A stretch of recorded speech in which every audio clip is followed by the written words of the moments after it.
Hey everybody, Lone Wolf here. So before we get into tonight's story, I would like to make a couple of announcements.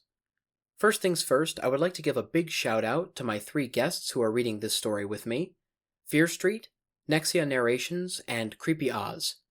I really enjoyed working with all three of these narrators. They are all incredibly gifted storytellers, and I highly encourage you all to check out their channels when this video is over. There will be links to all three of my guests' channels in the description below. Tell them Wolfie sent you. Second, I would like to make a disclaimer. This story does contain some very graphic and disturbing content. It's actually one of the more graphic stories I've read on this channel. There is quite a bit of gore, some talk about nudity and other sexually suggestive content, some inappropriate language, including some swearing, and some rather intense scenes throughout. So if anybody has a problem with any of those things, or all of those things, I highly recommend that you steer clear of this video. With that being said, I hope you all enjoy tonight's tale. And without any further delays, let's get into it.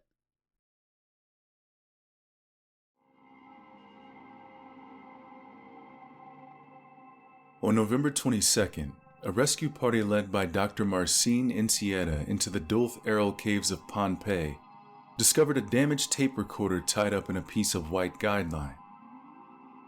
In none of the 4 excursions were the missing parties in question found, nor any of their supplies, save for the length of guideline and the tape recorder attached to it. It serves as the only record of the events which the parties in question experienced. 17 entries of substantial length were recorded, as well as several shorter entries that appear to have been recorded by mistake, as no speech is audible for their duration. What follows is a transcription of the audio which appears in those 17 entries. This is Dr. Mason Perry, September 12th, 1996, aircraft over the Pacific Ocean, 4:41 p.m. Pacific Standard Time. In the Dulth-Aral caves of the small Micronesian state of Pompeii, there is a breed of lizard with one of the most remarkable defense mechanisms known of among reptiles. It has developed the ability to hurl rocks from the cave floor where it dwells with lethal velocity at targets dozens of feet overhead. Nobody is quite sure why it has developed this ability, as the few specimens currently available were found wandering around the outside of their natural cavernous habitats. My colleagues and I are traveling to Pompeii to study the lizard in its natural environment on the first trip of its kind, to attempt to discover the purpose for which this unique behavior had been adapted.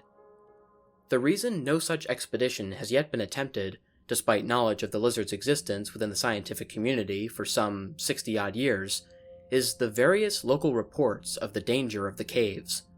The folklore of the indigenous Tanichan people, natives to the area for thousands of years, tells that the progeny of the earth demon Ban Dulth dwell within the caves, guarding the entrance to his subterranean kingdom. These demon children are said to slay any who attempt to make passage through the caves, which were sealed off until roughly 1,000 years ago, when the heavy rocks which covered the mouths of the cave range were moved to construct ancient buildings by foolish men. Folklore is simply folklore, of course. The Tanichan are not an isolated tribe. They are a perfectly modern people, and seldom take the old myths and legends of their culture as literal fact. However, on 2 separate occasions within the last 70 years, young men have set out into the caves to prove their bravery, and returned with terrified tales of having seen creatures exactly like those described in the old legends. They told of large, 4-legged animals with pale, translucent skin characteristic of cave albinism. These creatures had severely arched backs, from each of the 4 corners of which protruded spindly limbs bisected by single outward-facing joints, at the bottom tips of which were flat feet. They lumbered about like awkward spiders, with a wriggling left-to-right motion of their bodies, which appeared flexible. They had 2 large, immobile protrusions on their backs, which were thought to conceal wings, though they were never seen to fly. Jutting out from between their 2 front legs was a round head with a single enormous red eye which blinked rapidly. Both young men, having seen them only at a great distance and from safely high above, described them as living in a group of perhaps 30 or 40, constantly murmuring in a low buzz. When this group spotted the young intruders, they suddenly let out a high-pitched shriek, which in both cases frightened off their visitors.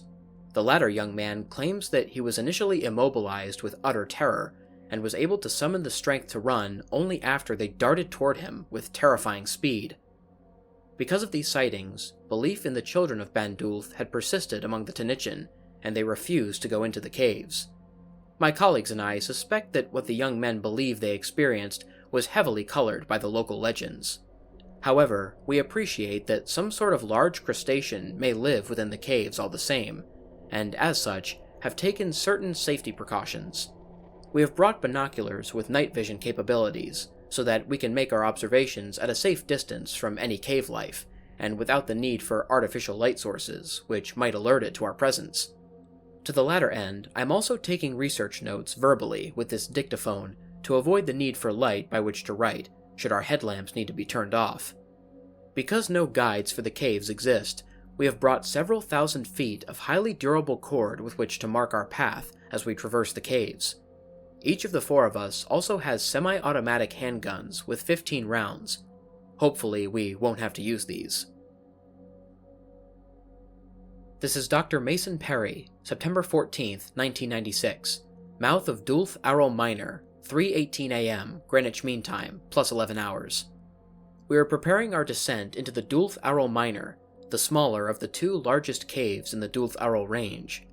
We would have preferred to select a cave other than the one in which the children of Bandulth had been purportedly sighted, but this was the only one of the 6 caves in the range that local Tanichen guides were able, or willing, to lead us to.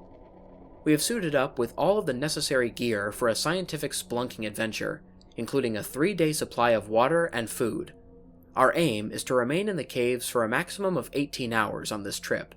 If it should happen that we need more time to find the rocktail lizard on a single expedition, we will return better prepared for a longer stay. Still, one can never be too cautious. I am joined on this trip by Drs. Jeanette Briggs and William Kincaid. Dr. Marcin Incieta fell ill after ignoring our group's admonitions and sampling a rather exotic local dish upon landing, and so will not be joining us on this initial expedition. He's going to miss all the fun. Should it happen that we do discover a new species of crustacean within these caves, we will make informal notes for the benefit of our colleagues back in the States. Okay, Mason, the lines are tied off. We're ready to go.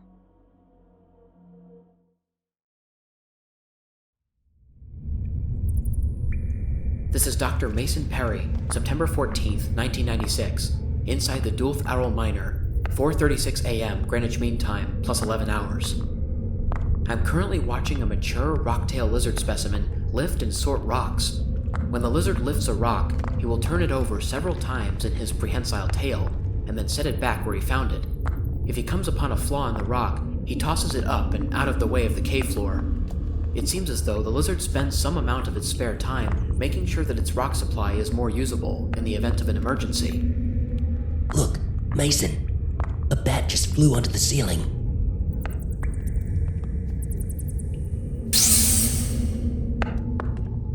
Whoa, did you guys see that? Jesus, that thing is fast. The lizard picked up a rock and then the bat fell off the ceiling. It happened so fast, I didn't even see the throw. The lizard is currently eating the bat it just killed. You know, Jeanette, we thought that this was a self-defense mechanism, but it looks like a hunting behavior.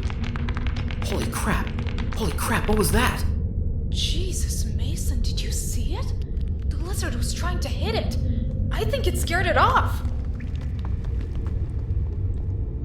Dr. Mason Perry, September 14th, 1996, inside the Dulth Arrow Minor, 4:45 a.m. Dr. Briggs saw one of the children. We now suspect that it's an arachnid, or possibly some sort of insect instead of a crustacean. It was climbing on the ceiling when it appeared. We didn't notice it, but the rocktail lizard sure did.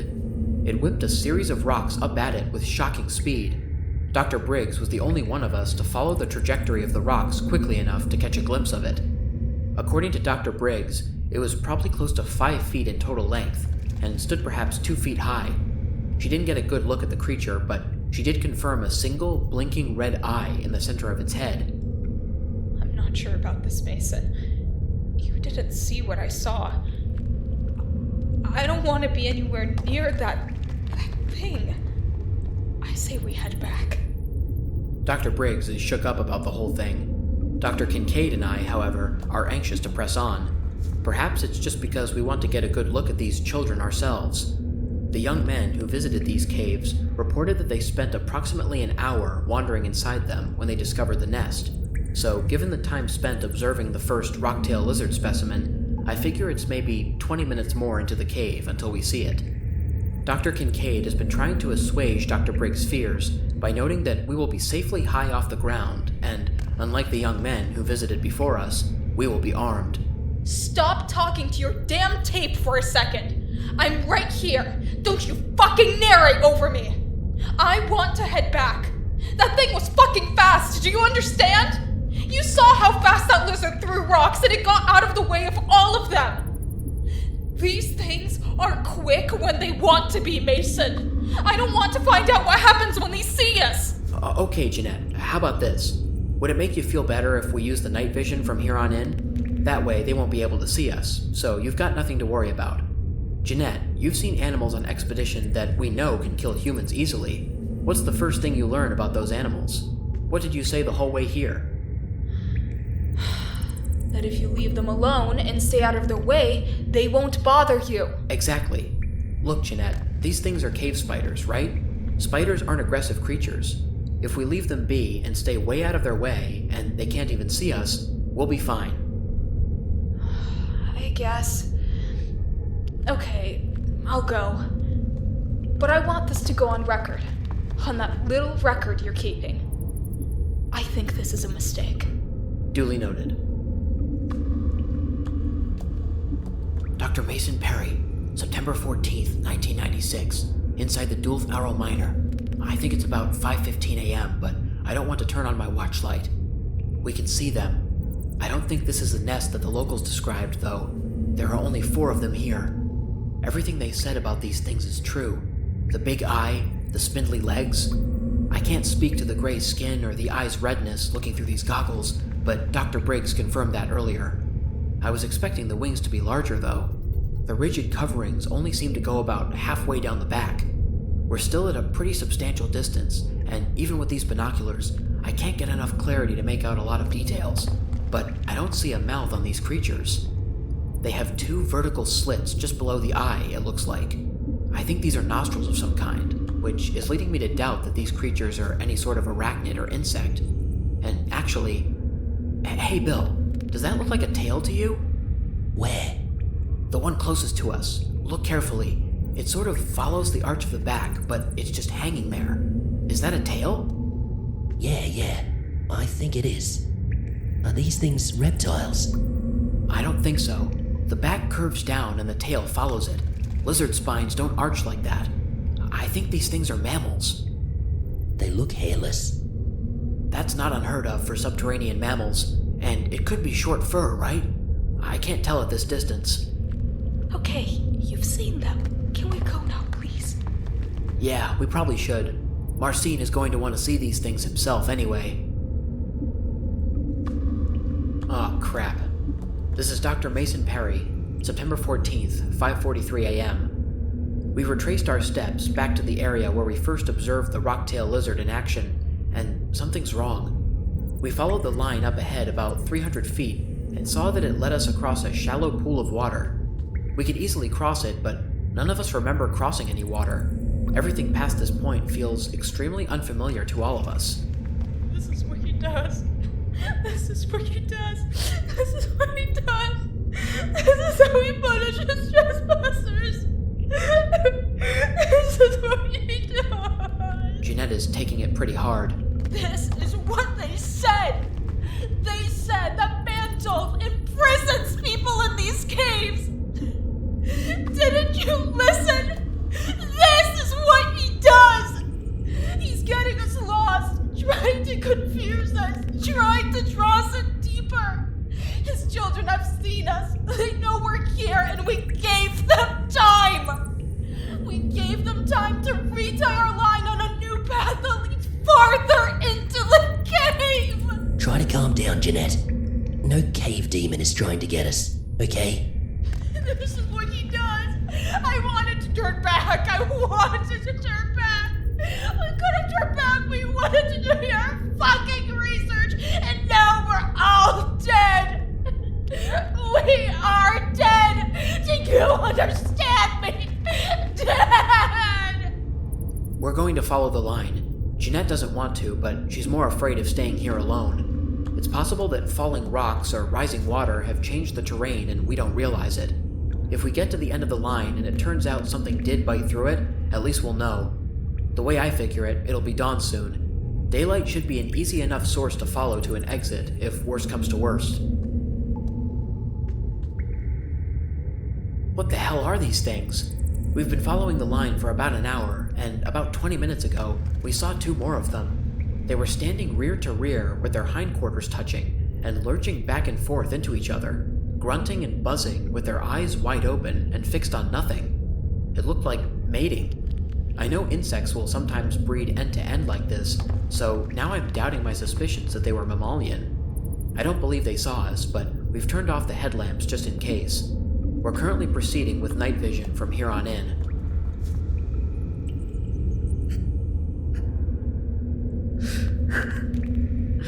Oh my god. This is, sorry. This is Mason Perry. Dr. Kincaid is gone. He slipped off an edge and hit his head before falling. I don't know where he went, but I presume he's unconscious. As soon as he fell, Jeanette started running. She says one of the children grabbed his ankle and dragged him down. I want to go back for him, but she refuses, and I don't have the gear or skill necessary to climb down that edge by myself. We're leaving him, I guess. Hopefully we can get someone back in here in time to save him. Oh my god. Dr. Mason Perry, September 14th, 1996, inside the Dulth Arrow Miner, 7:27 a.m. Our line was definitely cut. The line led us directly to the ridge above the nest, so I suspect it was a prank by young locals. Naturally, Jeanette insists that it was Ben Dulth's children trying to punish us. What we saw was grotesque. One of the creatures hung off of the wall about 20 feet from the ground with its head facing the ceiling. It gave birth like that. 6 or 7 offspring fell directly down onto the ground. The youngest died on impact, and a few more were killed when several of the adults mauled them. The 3 that survived only did so by viciously slaughtering their attackers. We saw them feasting on one of the slain corpses, and we ran. At this point, we're exhausted, so we've set up camp. I'm taking first watch while Jeanette sleeps, if she's able. I killed one. It came up on the camp and I shot it. We were wrong about these animals. They're simians. They look disturbingly human. I suspect a heretofore unknown strain of hominid. They have no eyes. They're totally blind. What we thought was an eye was actually a mouth, opening and shutting. They don't have wings either. It's a rib cage. The creature looks like a human that walks upside down, with its stomach pointing upward. The mouth appears to be on top of the head because of this inversion. What I thought was a tail was actually the animal's genitals. They're extremely skinny, and their legs appear substantially longer than ordinary human legs. They lack much appreciable muscle mass, however, which is odd considering the speed with which they move and their tendency to climb. They have opposable digits on all 4 pedal extremities, though it's apparent that the ones that should be feet are underdeveloped. I suspect that the lack of muscle mass is owed to the creature's light weight. There's no way this thing weighs more than 90 pounds. It's definitely hairless, covered completely in translucent white skin. Jeanette freaked out when she saw it, but she's calmed down considerably since then. In fact, she's calmer now than she has been since she first saw the creature. It could be that she knows what it is now, but I suspect it has more to do with the knowledge that these children can be killed. She's agreed to take second watch and let me catch a few hours sleep. This is Jeanette Briggs, daughter of Samuel Briggs, human child of the land of the man God Christ. I now understand my duty. I'm going to return to the nest of the children of Bandulth to offer myself as a servant to the Earth God. I shall never escape these caves, so I will make myself a new home in Dulthlania, his kingdom beneath the earth. I'm leaving this message for Mason Perry, that he might join me. god. Jeanette's disappeared. She left me a message on this machine saying she went back to the nest.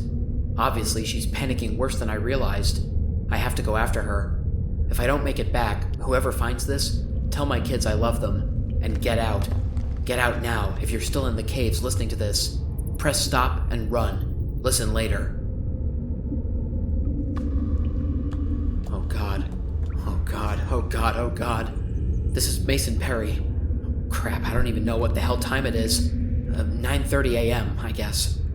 Jeanette's dead. When I got to the nest, Jeanette was standing in the middle of it, taking off her clothes. The children, they watched this. They were in a circle around her, just watching. And Jeanette, she bent over backwards, like one of them, and they came at her. Oh my god. Oh my, what the hell? What did I just see? Oh my god. Sorry. There were two of them, one on each end of her, and they started to... Oh my god. They were violating her, and another came up and tried to get on, but the one between her legs wouldn't stop thrusting and get out of the way. So the third one, it grabbed her by the torso and just started pulling. It ripped off these huge chunks of her skin, of her muscle, just ripped her open and then went for the hole. And then two more did this on the other side, and then more started ripping holes, and pretty soon she was... Oh my god. She was just a pile of wet meat. Oh god. I don't... There was nothing left but just... Then they started eating it. She never screamed. She didn't make a sound at all. I think she wanted to die. It's been 2 weeks since I came into these godforsaken caves. I've long since run out of food, and my efforts to catch rocktail lizards have netted me nothing but injuries. I've used the first aid kit in my pack to disinfect them and bandage them up as best I can, but I'm concerned about my ability to treat further injuries.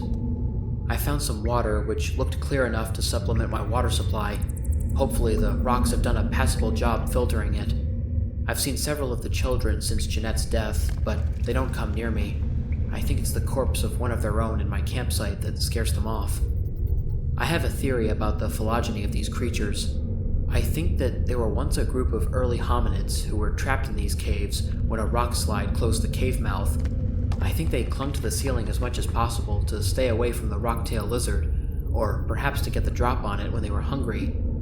I suspect they developed their upside-down hang to give them better visibility of the tiny lizards on the cave floor, and to help them see incoming rocks. Over time, their bodies changed to accommodate this lifestyle, until they were a formidable enough predator to walk on the ground again. When outside of the nest, they seemed to come down to the cave floors only to mate. By the time the rocks were finally cleared away from the mouth of the cave, they had become so dependent on the cave's darkness that they never ventured outside. I'm out of options. I need food. I'm going to eat what meat I can salvage from the carcass at my campsite. Hopefully it'll give me enough strength to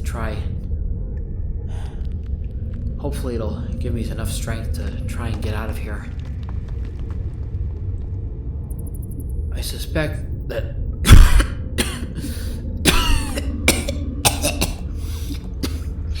Excuse me. I think it's been a week since I ate from the carcass. I didn't get any immediate indigestion or signs of food poisoning, but since yesterday, I felt very ill. Lately, I've come to wonder whether Jeanette was right about the children. At first, I thought they might be primitive hominids, but I can't explain the guide wire. How could they have been smart enough to know to cut through our line and lead us to their nest? I don't think that was a prank anymore. I don't think anyone who knew the story of these creatures would attempt to strand another human being in this dark hell. I thought that the children might have cut the line out of curiosity and carried it with them as far as they could to the nest. But today, I realized that it had been tied up at the campsite. How would they know to knot it in that way? I think they were intentionally trying to trick us. Is the thing that Tanichin called Ben Dulth responsible? Is there some superior intelligence or power guiding these creatures? And Does it build its army of children from humans it traps in these caves? Are the children of Bandulf ancient hominids or disfigured humans? I can barely separate fact from fantasy in my mind. My watch slipped off my wrist 2 days ago and shattered. I've lost all sense of time in the interregnum. I'm losing weight too quickly and expect to die soon. My eyes feel gummy and infected. Yesterday, I decided to start a fire to cook some of the carcass. I couldn't risk further infection, and no other food has been available. There was no wood, so I burned some of my clothes. Once I had eaten all of the meat on the carcass, I realized that I had lost the only thing keeping the children away from my camp. I tried to keep the fire going through the night in hopes that it would scare them away. I'm naked now, and the fire is gone. I considered trying to burn anything in this dictaphone that seemed flammable, but I've since thought better of it. I'll be tying this recorder into the guideline in hopes that any rescue attempts might find it, though, given how long I've waited, I doubt anyone is coming. Oh my god. My back is killing me.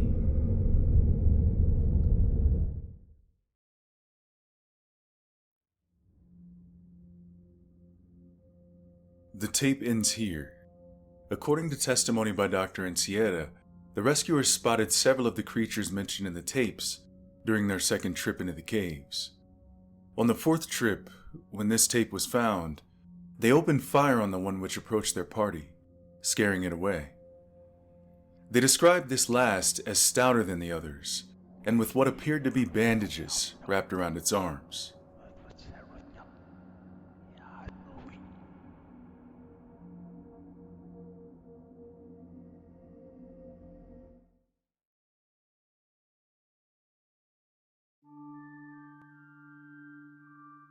What's up, everybody? Lone Wolf here. I hope you guys enjoyed listening to tonight's video. In case anyone is interested, all of the various elements used in this video, including pictures, music, sound effects, and stories, will be linked in the description below.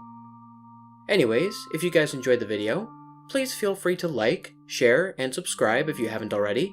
Also, click the bell for notifications so you don't miss a new video. If anybody has any personal stories or story recommendations for me, or any advice to help improve the channel, there will be links to all of my social media platforms in the description. I'm mostly active on Twitter and on Instagram, but I also have an email, a Discord server, and a TikTok account that you can message me on as well. Until next time, stay spooky. And remember, the hunt begins when the moon is full.